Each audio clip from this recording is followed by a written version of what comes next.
Hi everybody, I am so excited to welcome my next special guest. So we are officially into Christmas season. This is crazy because I'm actually filming this episode before Halloween. Oh dear, but it's all good because for you, it is Christmas.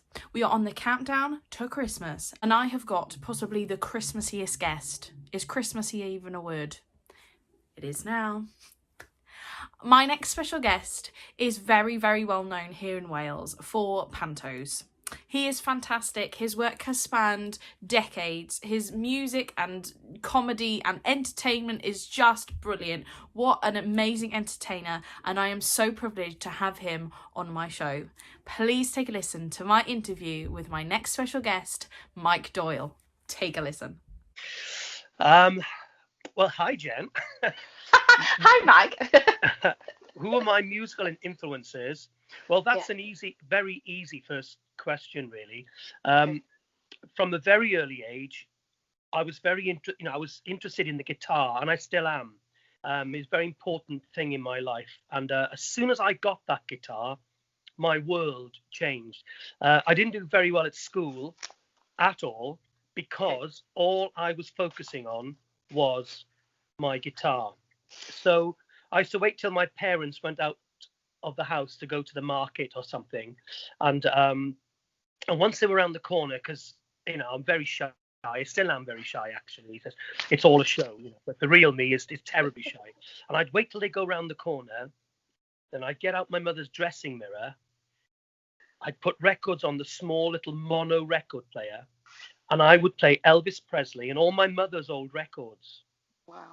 And I absolutely, and then I used to stand there in front of that mirror with this guitar, singing along. I gave a letter to the postman.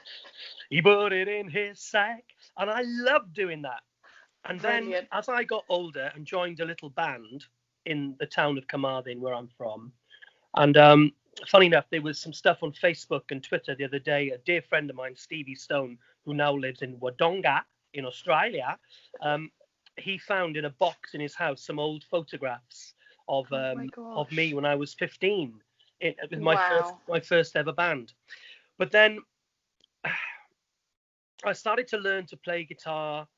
I managed to find, my dad bought me an electric guitar, which was ever so cheap, and he didn't understand that. He said, well, play it then. I said, Dad, I need to plug it into an amplifier. He said, oh, you want one of them as well? So after Elvis, and I started to grow up a bit, and starting to get into the guitar and the singing, there was a band from Wales, from Cardiff, called Sassafras, and I adored them. They were as if they were the Beatles. And it's strange, because I'm still a fan of them today, and from time to time I will still play their old albums. And so I thought Sassafras, 5-piece band, 5-part harmonies, twin lead guitar. I was just mesmerized by this band. And I'm a bit starstruck because I've now started to be friendly with some of the members of that band, Doyle and Ralph Evans. And even now when we speak, I can't speak. I get all tongue-tied because I'm still a massive fan. So the rock scene I loved. Sassafras. There was a band from Swansea called Man, which they had a lead singer, called Deke Leonard from Llanelli. And I know this seems like a local scene, and they're all Top of the Pops was out there and everything, but nothing could touch the sound of Sassafras and the Man Band. So there's the answer to that. Yeah. Amazing. So music was really, really important growing up for you then? Very much so. And as I said, once I got that guitar, I slept with it. Once I got my first Fender in 1975, 76 for £375, I saved up for it. The fact that it had Fender written on the headstock, I would love to know where that guitar is now. You know what? I had to sell that guitar to pay for electric bills and phone bills. Really? Yeah, when I moved to Birmingham, the bills were coming in, and I couldn't afford them, so I sold my treasured and my beloved Fender Telecaster.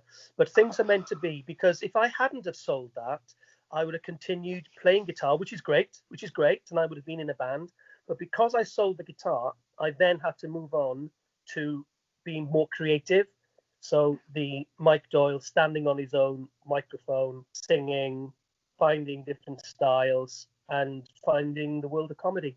Yeah, amazing, amazing. So can you remember the first time you stepped foot on the stage then? Yeah, I can. I've got a very good memory. You know, my memory's nuts. But if you ask me what I did yesterday, I'll be going, I don't know. But from years Yeah. ago, Yeah. the very first time I stepped on stage would have been in school. So Yeah. that, it was Astratawi High School in Carmarthen, and they were having a St. David's Day concert. And the PE teacher asked, if anybody can play an instrument, anything but the recorder. Yes, God, everyone played the recorder badly. Anybody can you read a poem, do a clog dance. And I put my hand up all sheepishly, and I went onto that stage as a very shy Mike Doyle, about 13 or 14 years old. And I sang Puppy Love by Donny Osmond. Brilliant. So that made me quite popular, but it didn't make me popular with the boys. So I got bullied after that. Actually, I got quite bullied because I wanted to play guitar and sing and not play rugby and things like that. Yeah. So everything comes at a cost. Everything comes, Yeah. Everybody has a story to tell, type thing. But it was the school, and it just transformed everything for me. And I thought, I can do this. Yeah. Or the shy Mike Doyle can become the performer Mike Doyle. Yeah. Yeah. Definitely. Yeah. So describe the feeling of when you performed, and has that changed over the years? Do you know, I still get a little nervous. Yeah. I'm still very shy to perform in front of my parents to this day. Wow. Mum and dad are still there in Carmarthen, and they've been to see me when I was in the West End. They came up there to see me. They've seen me in Panto over the last 30 odd years. Yeah. They've sat in on TV recordings that I've done. But when I know they're there, I'm different. Yeah. And I'll be honest with you, as much as I love them to be there, sometimes I will say, Wish they weren't. They weren't. Yeah. Because I'm different. Yeah. So the feeling of performing, as the years have gone by, and the last 25 years I've been performing on some of the best stages in the world, which happen to be on cruise ships. I mean, the Queen Mary 2, very discerning audience, quite nerve-wracking, but I kind of made it my own, and I love that stage. It's in the Round, actually. And, wow. And I absolutely love the left and right of it all. Some performers hate it, especially magicians, because people can see behind it. Of course, yeah. But and then of course, I'm lucky enough to say that I performed at the London Palladium. I performed at the Dominion Theatre in London. I've performed for the royal family at Buckingham Palace twice in the same year. Wow. And so the shyness thing really gets hold of me. But as soon as I walk onto I become Mike the Entertainer. But waiting to go on stage is the worst feeling on earth, I think. Yeah. Really, really, really nervous. Waiting to be called, Yeah. And yeah. So talk there, you said about like those were little snippets there of your like highlights. What would you say were your most fondest memories? Fondest memory would be, I think, Opportunity Knocks, I think, was a great moment to think that the thousands of people would vote for you, just like they have the X Factor and all that now. Yeah. Going to Buckingham Palace and meeting the Queen. Yeah. And then doing the Royal Variety performance. I'll tell you a funny story about that, right? I don't think I've told too many people this, but I went to Buckingham Palace twice in the same year. So that means I met the Queen twice in the same year at her house. Right? So It came to the Royal Variety performance, and Lord Delfont at the time, he said, "Do not speak to the Queen. She'll be coming backstage. Do not open your mouth. None of you, do not speak to the Queen." And he was pointing the finger maybe at some kind of outrageous performers that might want to say something, but but I thought, well, I've met her. I know her. We're friends. So Laurie Mansfield, my then manager, who was then chairman of the Royal Variety Charity, is escorting the Queen and introducing artists to her. And he said, "Your Majesty, this is my artist, Mike Doyle." And I thought, I've met you twice. So I went, "Nice to see you again." And I even, through nerves, winked. I went like this. I went, "Nice to see you again." Which is a West Wales trait, right? So It is. Yeah. So I shook hands with her and did my little bow. And as I said, "It's nice to see you again," she walked away. And I wish I had a better story, but all she said to me was, "Is it?" So. Oh gosh. So that would be a highlight, wouldn't it? Yeah. So funny. Yeah.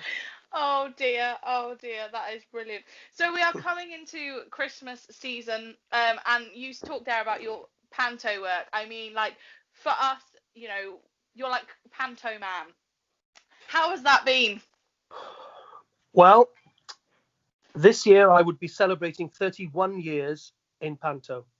Wow. I started off in panto at the New Theatre, funny enough, and on the bill then was Victor Spencer, who was in Beatles films and big friends with Richard Burton's family, Richard Burton himself, and he were big pals.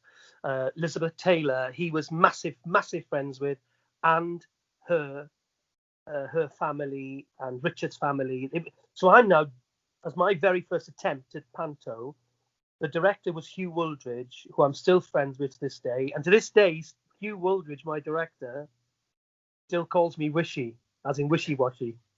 I love it. Brilliant. That's fantastic. And he's ever so grand and ever so lovely, and I think the world of Hugh. He lives in Chiswick in London, and I say, "Oh, hi, Hugh," and he goes, "Oh, Wishy, darling, how are you? I hope you're glistening and gleaming." I said, "Oh yes, all the time. I can't stop myself." So brilliant. He's lovely, and I learnt a lot from Hugh Wooldridge, and I learnt an awful lot from Victor Spinetti. And he used to say things to me like, he says, my dear boy, please don't act. I hate actors. They act, you know." And I said, "Well, what do I do then?" "Well," he says, "are you in love with the princess?" I said, "Yes." He said, "Well, you must be in love. You can't, you don't act that you're in love." He said, how awful. And I just thought, yeah, I was big. I just started to get where he was coming from. He said, for argument's sake, he said, if he gave me a scenario, it was an awful scenario, like an acting thing, obviously. He says, right, this is a whodunit movie. Somebody's been murdered on a train, and you've done it. He says, one, you'll try and conceal that as much as you possibly can, and then you just might confide in somebody. How would you tell them? And I just thought, I could just see where he was coming from. So I've taken that advice, and to the best of my ability, that masterclass. So 30 years panto on. This year would have been the New Theatre. I've been there for 8 years playing Dame. And when I was told it was off, it's been a year, let me tell you, for a lot of creatives, which of course you know all about yourself. And it was to have all my cruises taken away. All my tour, half my tour. We only did half my tour, so half the tour was gone. All the cruises gone, pantomime gone, corporate work gone, radio work, everything just went in 2 Yeah. days, and it's been a real tough year. On top of that, my horrendous. son Thomas caught coronavirus and Oh was my in. gosh. My boy, he's 31 now, my eldest son, and he was out in France doing the build of a brand new cruise ship, and he caught COVID whilst he was there, and he came home and was on a ventilator for 5 weeks, and we nearly lost him. Gee. Oh So my this is the god. type of year, that My we've god. had. How is he now? How is he now? Doing ever so well. Doing ever so Good. well. He walks twice a day. And he lives with his mum. His mum and I are separate, are divorced, and so he lives with his mum in Cardiff, and we speak every single day. Of course, and when we didn't have the restrictions, I was going down to Cardiff and walking around Roath Lake with him, Yeah. But he really is doing well, but he suffers with like exhaustion, tiredness, crushing tiredness, But but let me tell you, he's miles ahead than what he was. Yeah. So Oh my so that's gosh. good news and to be That celebrated. is good news. Yeah, Yeah. definitely. Wow, Yeah. what an awful year. Blimey. So so going back to the original question, which I went a different direction there, didn't I? But the Panto this year would have been 31 years, and it's something that I love. I think with Panto, you either hate doing it or you love doing it, because the ones that hate it won't do it again, and they think, oh, it wasn't for me. Oh my God, 2 hours a day, screaming kids. Oh my gosh, it was awful. But the ones that are in the middle are like, oh well, I just do it for the money. Those sort of people, they're rubbish. They're rubbish. Yeah. I hate working with those sorts of people because they Yeah. don't give anything. They don't care. No. But if you love it, and dear Victor Spinetti's advice, if I'm going to be the Dame, be the Dame. Yeah. Yeah. It's funny, I did it when I must have been 14, 15, so our local theatre is the Torch Theatre. Yes. You've been to the Torch, haven't you? One of the best in the world. An absolute brilliant touring theatre. A fantastic, creative place. Peter Doran. It really is. Peter Doran. Genius. Yeah. He did it was Pinocchio was the panto that year, and they were after some kids, but like teenage kids, to dip in and out, and I just loved it. Yeah, it was brilliant. I mean, everyone always used to go, because obviously I used to miss quite a lot of school, so I think all my friends were very jealous at that sense. But I used to love it. I used to absolutely love it, because it was just full of so much joy and excitement, and unlike any other play that I did or have done since, when things go off piste, shall we say, like, it's a little bit more like, God, worrying. Whereas with Panto, like, that's the gap. It has to, every day. Like, it was. Yeah. So I loved it, and I, like I say, 10 years on, like, I would do it again. I would do it again in a heartbeat. I'm glad you said that, and you look as if you are a true performer, a true Panto performer, because you've got to love it. And I've had incidents in pantomime. Things have happened in pantomime, obviously over 30 years, and oh gosh, some I can tell, some I can't. But I love to tell the story of dear old Dora Bryan. Remember Dora Bryan? She used to be in what was she in? She was in Creatures Great and Small, and lots of other things. I now can't remember on the spot. But Dora Bryan, national treasure, no longer with us, and she 86 years old in Swansea Grand, playing the Mermaid. So John Chalice, which is Boise from Only Fools and Horses, he's Captain Hook, and I'm Mr. Smee. So Captain Hook says to Peter Pan, Peter Pan, come with me, boy, and I'll make all your dreams come true, Peter Pan. As he says that, out walks 86-year-old Dora Bryan, dressed as a mermaid, walks on stage and says, hello, everybody. Oh, hello, Captain Hook. I'm sorry, everybody, but I'm not in this bit. Sorry, bye. And off she goes. Oh my God, I'd have been weak. And of course, the most famous panto story of all time was when Cilla Black was playing Principal Boy at the Empire Theatre, Liverpool. It comes to the last scene. She's got her foot on the chest of the baddie, a sword at his throat, and says to 3,000 kids, "Here, boys and girls, how will I kill him?" And somebody shouted, "Sing to him."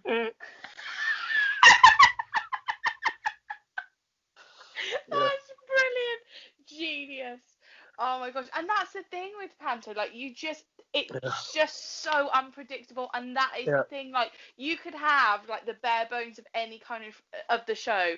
And you think, right, it's the same show. But it's not. Like, that's the thing. It so isn't. And, you know, it is the same when you do a play. Like, it can be different every time you do it, but not like Panto, not in the way in which you like come off stage and you go, that was a totally different show. What did we just do? Yeah, and I don't know if I can tell you this story, but I had 5 very happy years in Panto with Frank Bruno, and he just got it. Yeah. He got pantomime. He understood. And Frank, you know, we were doing Goldilocks and the Three Bears. He was the ringmaster. And, you know, so, Frank only had to come on to the stage and the crowd are shouting, "Bruno, Bruno." And he's there. The crowd just loving him, right? Well, Frank, being Frank, he goes over to Sooty and Sweep. Yes, we had Sooty and Sweep in the show, right?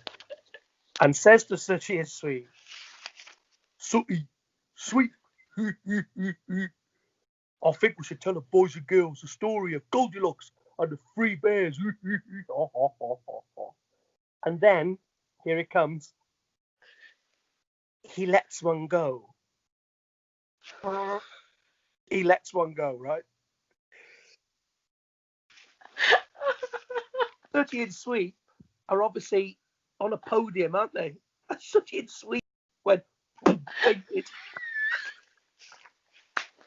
Oh, brilliant. I love it. Well. Absolutely brilliant. And that's the thing, like, it just brings so much joy to people, and it's going to be so missed this year. So missed. Well, there's a few going ahead in England of sorts. They're going to condense Sleeping Beauty, the London Palladium. I've just heard yesterday that the Mayflower Theatre, Southampton, are going ahead. I think Birmingham is. I don't know. But as much as I'm really pleased, which I am, that they can do that COVID safe and all the rest of it, but I can't help feeling gutted. Yeah, absolutely gutted. I don't think any in Wales are going ahead, are they? Not that I've heard of. No, you can't even buy a kettle in Wales. Somebody said something brilliant yesterday. They said, "So I can go to the supermarket and buy a tin of peaches, but I can't buy a tin opener on which to open it." Well, yes, there is that. It's crazy, isn't it? Absolutely crazy. Yeah. Dear me. So, collaboration. Who have you collaborated with that you've just adored? And is there somebody that you would have loved to collaborate with, or that you still would like to collaborate with? Well, I think that's a good question. Going back to my youth, and I told you about the sassafras thing. Yeah. If you're watching Doyle, I would love to get in a studio and sing one or two of their songs, a really huge production of it. Yeah. With Doyle and in his studio, and that would be a dream come true for me. It really would. My singing styles, I say styles because one minute I love rock. Yeah. I like a good sweet ballad, and I sing a little bit of operatic tenor stuff as well. Yeah. So I would love to be able to, because I did it once. You see, I sang with Ben McKesey, who is the lead tenor of the New Zealand something opera. Yeah. And we did Nes and Dorma together on stage on the Queen Mary and pulled the place apart. Yeah. So I thought, so Yeah. I would love to stand next to a bona fide operatic tenor and just have a crack. Brilliant. And see what would come of that, you know. Yeah. But a lot of them won't take me on. So, what about favourite places you've performed? You've said that you've performed in so many different places. Have you got a favourite? Well, yeah, I mean, you know, like the obvious answer to that would be London Palladium and things like that. But that's not my favourite, and I have done that 13 times, the Palladium. I was 2 years at the Dominion. I've done the Opera House in Blackpool, which in its day was 3,000 seater, you know. Wow. And they're not my favourites. Like a favourite place for me, there's a little small place outside Cardiff. They have a performance space there called Acapella. Yeah, I know. It seats 100 people. Yeah. I did a 3-hour spot. 3 hours, all just being creative on the spot, thinking on the spot, thinking on your feet. And all I had was Nigel Hart. He played piano for me, and it was just Nigel and I. And I quite like those very small, intimate rooms. And there's a place in Porthcawl called the High Tide, and once a year, I've done it twice. It was an all-women audience, right? And I'm thinking, oh, what am I going? Oh dear, you know. But the best night of my life, and they booked me back for the following year, and it's just on stage like for 2.5 hours, and you just think, yeah, fantastic. But I mean, yeah, there has been some amazing rooms. I've worked a lot of cruise ships where some of the theatres hold 1,700. The Independence of the Seas for Royal Caribbean, their theatre is 1,700 seats. Wow, that's and a lot of people. You do a 7:00 show and a 9:00 show, so you've played to nearly 4,000 in one night. Wow, that's brilliant. And some people, they'll knock the cruise ships. You know, I remember years ago, you know, my West End, not all of them, some of them said, "Oh, you're still doing the boats, are you, on the little boats?" And you're thinking, Yeah, but that's a lot of people to play to, though, isn't it? Yeah, it is. Yeah, it is. So, I answer to the question is, I think, I love the smaller places. I don't mind big barns. I really don't. I'm going to have to say the Tort. I'm not just saying that because of our closeness to it, but there's something about that theatre. No pillars. Everybody can see you at once. Yeah. And every performer can take the mickey out of the people in the only one box that they have. Yes, that's it. I know, brilliant. Yeah, do you know what? It's very, very special place. It is a very special place. Very and like special. you say, you know, everybody always says, "Oh, that's only because you live there," and, you know, but it is. And you know what? The variety of performances that you can see in that place throughout the year is fantastic. You know, from stand up to classical to, you know, touring shows, pantos, in-house plays. My God. Yeah. I mean, that doesn't happen very often. And the little theatre that they have. Yeah, the studio. Gareth Bale, the actor, good friend of mine, he did his own one-man play there. Yeah. Oh gosh, why my brain gone? Grav. I mean, wow. Yeah. And it all started there. Yeah. And it's gone right across the country to New York, everywhere. So every success to Mr. Bale and of course Peter Doran. You know, he's genius. The man's a genius. But yes, I've got to give it for them. You know, backstage facilities, the friendliness of the staff is just absolutely fantastic. And if I'm going to start mentioning theatres, New Theatre have been good to me, and so is the Swansea Grand. You know, in all fairness.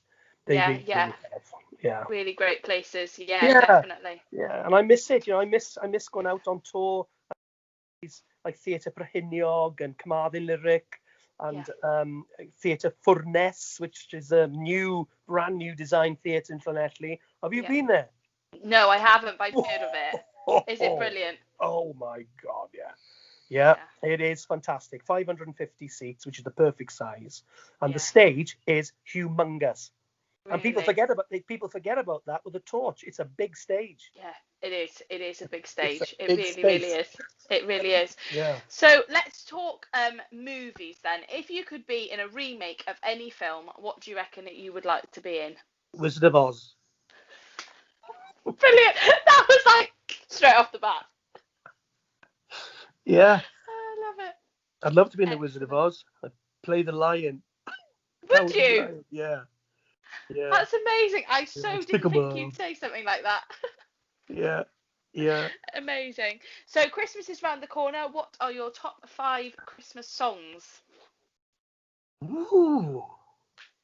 Wow. Well, by the way, I am wearing a Christmas jumper. It would not be noticed, but I have looked for a Christmas jumper to wear because Christmas is only around the corner, of course. And I realised that we did a big clear out, and I give them all to charity. So I had this one for Christmas last year, and it's red. That is your Christmas jumper, Mike. Where are all the bells and the glitter and the... I know. All right, famous Christmas songs. Favorite Christmas songs. I do love when I hear. You're only going to laugh at this now, but when I hear George Michael singing "Last Christmas," I love that there's one. something about that. Yeah. It's a great Christmas song, isn't it? It is. Yeah, it is.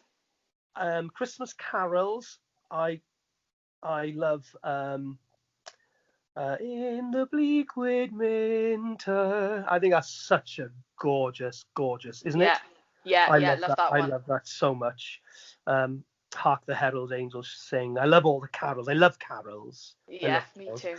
And I think chestnuts roasting on an open fire. Oh, I know the one. It's beginning to look a lot like. Love that one. And I love Bublé's version. I love Bublé singing it because it's got that beautiful orchestra and our son Sam, when he hears any Bublé song, right? I've got you under my skin. He thinks, oh, Christmas. he thinks anything that swings is Christmas. It's Christmas. Christmas songs. Yeah. Oh, I love that. I love that. Those were great Christmas songs. Yes. Yeah, definitely. I think so. Yeah. Absolutely. So during lockdown, what has kept you busy? Have you been doing any performances, kind of like online or anything, any classes? Yeah, or... we did a virtual show. It came from the Congress Theatre, another little favourite theatre of mine, which went out live and over Facebook and YouTube, things like that. And none of us had worked for months and months and months. Yeah. My band, all of us turned up 2 stone heavier. And I've got an absolutely awesome kicking band. I really have got a great band. And Stephanie Webber, who is an amazing singer, crossover singer. I think you can say that. She's equally good at singing country as she is singing light opera. You know, she's very, very, very, very good. And so we all got together, and I thought I can't think of it. What's the words? I mean, you know, it was strange, but once the red light came on, it all came flooding back. Yeah. But that's the only show. The last gig we did was the Riverfront Theatre, Newport, on the 15th or something of March. Yeah, crazy. And then nothing. But I do voiceovers, and that's kept me going. I do voiceovers, so thankfully that's been something coming in. Yeah. Which I'm very grateful for. Yeah, definitely. That's been the only income. But lockdown, I watched my wife paint. I'm not allowed to paint. I'm not allowed to touch the paintbrush. I'll tell you why. Because our next door neighbours gave us a big 5-litre tin of Croupenol grey paint to paint the fence. Okay. I said, thank you very much. It's so kind of you. Can I give you something for it? No, won't hear of it. I said, well, you're very kind. I turned round, I went to the shed. Instead of putting the paint on the floor, I balanced it on something. I closed the shed door, and 5 litres of paint went whoosh everywhere. And we've got new decking, composite decking in front of the shed. Thank God it didn't go over that. Oh my gosh. So my wife said, I'll paint these fences. I'll paint the shed. You can just, yeah. So, Oh no. but she's done a wonderful job. She really has. Oh blimey. Yeah. You're so funny. So my last question for you is, I don't know if you're able to answer it, but what's next for you? Have you got anything in the pipeline? Have you got anything that you'd really like to do? You have, yes, amazing. Well, yeah, I mean, all the dates that were in have been postponed and being put back in. Yeah. We were lucky with the torch because we managed to do the torch in February or March. February. Yeah. And we sold out. We always do. We sell out there every time. And so we managed to get that one in, before the lockdown. But all the others that were postponed, not cancelled, are now starting to go back in. Brilliant. For 2021. Panto will happen 2021. So I'll go back into what we would have done this year. The cruises are all ready to start to book. Great. So all we can hope and pray for is that they don't turn around and say, no vaccine, no this, no that. I can't believe what sort of situation we're all in. It's just, I know. It's madness, isn't it? And it's not just us, is it? It's like my son Tom. He's a lighting designer. Yeah. I got friends in the industry like you have, who are carpenters, who are electricians, and somebody said to me the other day, they just don't get our business at all, and they said, oh, all you do is jump up and down, for goodness sake. I said, so when, for argument's sake, Wicked comes to the Wales Millennium Centre, I said, how do you think the scenery gets there then? Yeah. I said, exactly. I said, that's a job, isn't it? I said, and how do you think the scenery was made? Yeah, exactly. How do you think the costumes were made? Yeah. So, it's just a huge team effort, isn't it? You're talking everybody from, like you say, the ushers to your lighting designers to your events organisers. Everybody. It's not just the people on the stage. It's just thousands and probably millions of people out of a job. Yeah. That's the thing. That is the thing. But we will come back. It will all happen again. And I'm just staying as positive as I possibly can. Yes. And I'm happy to do anything in between. If someone offered me a job today, I'd go and do it, Yeah, definitely. But, do whatever you can to, like you say, keep your spirits up. Yeah. Try and, keep that. Definitely. Yeah. Well, you've been amazing to chat to. Thank you so much for chatting with me. Jen, and to your wonderful theatre group that you have and all that you do. It's fantastic. Really is fantastic. Thank you. They're brilliant. They're absolute gems. And obviously, we're in a lockdown again now, so we're back to like closing the door, but we're online now, so I'm doing a whole evening of online sessions today, tomorrow, Thursday. You're working hard. We're keeping going. We're keeping going, and obviously we're missing the singing. A lot of the children, they love the singing element of the sessions, so we've put in sign language. So we're signing to songs instead of so we're learning the signs to songs rather than the actual vocals. Jesus. So we got to keep it going somehow, Mike, haven't you? Got to. Because these are the kids that they're the kids of the future. The future. They really are. So, well, thank you so much for chatting with me, and we'll definitely stay in touch. I'll speak to you soon. Thank you, Jen. Awesome. No worries at all. Take care. Happy Christmas. Yeah. Thank you so much. Speak to you soon. How rubbish was this jumper? Do you know what? I thought, right, he's going to be all out now. He's going to have, trees and bells and...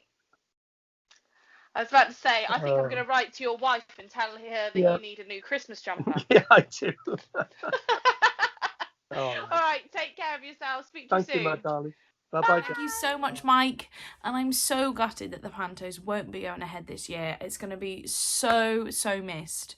It's just, for me particularly, it's such a tradition. So fingers crossed for next year. Take care, and thank you so much for a fantastic interview.